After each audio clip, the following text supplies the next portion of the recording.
इस वक्त आप लोग जहां पर भी बैठे हो अपने आसपास नजरें घुमाओ और देखो कोई लोहे की चीज दिख रही है आपको। अगर दिख रही है तो उसे उठाओ और आसमान में उड़ा दो। क्या सोचने लग गए कि कैसी पागलों जैसी बातें कर रहा है ये आदमी। ठीक सोच रहे हो आप, क्योंकि ये बात मैंने नहीं, आज से 117 साल पहले दो भाइयों ने बोली थी और लोगों ने उन्हें पागल ही बोला था। वो कहते थे हम कुर्सी उड़ा देंगे, टेबल उड़ा देंगे, लोहे को उड़ा देंगे, हम एक ऐसी मशीन बनाएंगे कि इंसान को भी आसमान में उड़ा देंगे। लोगों ने कहा इनकी बुद्धि खराब हो गई है, कैसी पागलों जैसी बातें करते हैं ये आदमी। लोग उन्हें पागल बोलते रहे और वो दिन रात पागलों की तरह एक्सपेरिमेंट करते रहे। कई साल लग गए, लेकिन अपने इसी पागलपन की वजह से इन्होंने इतिहास बना दिया। जिस लोहे को उठा ना सके 1000 आदमी, उसे आसमान में उड़ा दिया। कितने सपने देखते हो आप, कितना ऊपर उड़ना चाहते हो, कितना बड़ा बनना चाहते हो। यार मैं इतना बड़ा बनना चाहता हूँ, इतना बड़ा बनना चाहता हूँ। अबे रुक, इतना बड़ा बनने के लिए तुझे पागल बनना पड़ेगा। बता तू बन सकता है? इतना बड़ा बनने के लिए तुझे अपने दिमाग में एक सॉफ्टवेयर इंस्टॉल करना पड़ेगा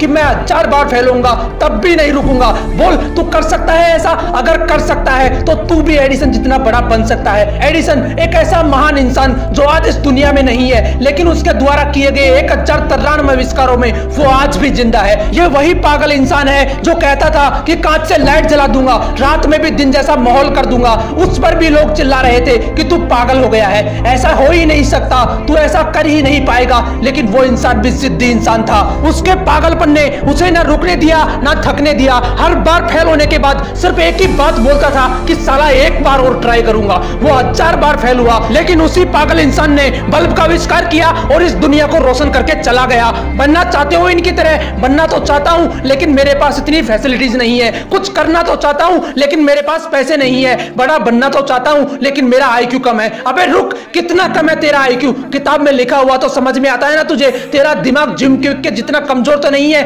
जिसके लिए किताबें पढ़ पाना भी बहुत मुश्किल हो गया था, क्योंकि सिर में चोट लगने की वजह से इसके दिमाग ने ठीक से काम करना बंद कर दिया था। इस बंदे ने अपनी जिंदगी के 3 साल सिर्फ ये समझने में गुजार दिए कि सेंटेंसेस को पढ़ा कैसे जाता है। ये सेंटेंस पढ़ना सीखा ही था कि एक बार फिर सीढ़ियों से गिरने की वजह से इनके सिर में चोट लगी और इनकी हालत पहले से भी ज्यादा खराब हो गई। लेकिन अंदर तो जिद थी ना खुद को साबित करने की। इन्होंने अपने दिमाग को समझने के लिए इतनी किताबें पढ़ डाली कि आज वो बंदा माइंड एक्सपर्ट एंड दुनिया के सबसे बड़े लाइफ कोचेज में से एक है। जिस बंदे के दिमाग ने ही काम करना बंद कर दिया था, आज वो बंदा लोगों को यह सिखाता है कि दिमाग को काम में कैसे लेना चाहिए। यहां तक कि कई लीडिंग कंपनीज के मालिक इलोन मस्क को भी इस बंदे ने ट्रेन किया है। अगर मैं आपको बोलूं कि मैं एक ऐसा यंत्र बनाऊंगा जिसकी सहायता से किसी भी इंसान को गायब करके कुछ ही सेकंडों में अमेरिका पहुंचा दूंगा, तो बताओ कैसा लगेगा आपको? आप मुझे पागल बोलोगे या नहीं? क्या बीतेगी मुझ पर जब चारों तरफ से लोग मुझे पागल बोल रहे होंगे कि तू नहीं कर सकता, तेरे बस की नहीं है। कुछ ऐसा ही ग्राहम बेल के साथ हुआ था। वो बोलते थे कि ऐसा यंत्र बनाऊंगा जिससे आप भगवान की तरह हजारों किलोमीटर दूर बैठे किसी भी इंसान से बात कर पाओगे। लोगों ने कहा ये पागल हो गया है, इसकी बुद्धि फिर गई है। लोग चिल्लाते रहे उस पर,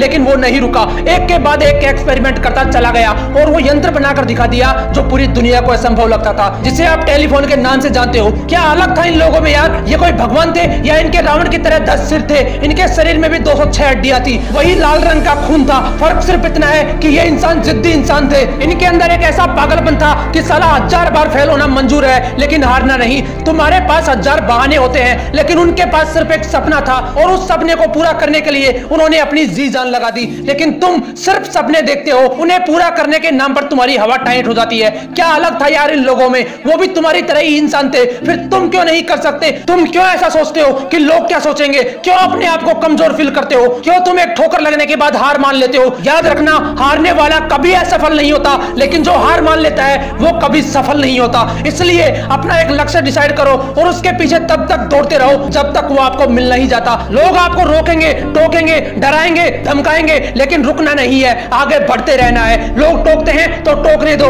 भौंकते हैं तो भौंकने दो, लेकिन आप जिद्दी हो जाना अपने लक्ष्य के लिए। पागलपन की सारी हदें पार कर देना। मोटिवेशनल विंग्स आपको इसी तरह हौसलों की उड़ान देता रहेगा, इसलिए इसे लाइक, शेयर एंड सब्सक्राइब जरूर कर देना। लोगों ने रचे होंगे इतिहास कई सारे, तुम भी एक नया इतिहास रच देना। मिलते हैं नेक्स्ट वीडियो में एक नए मोटिवेशन के साथ। जय हिंद, जय भारत।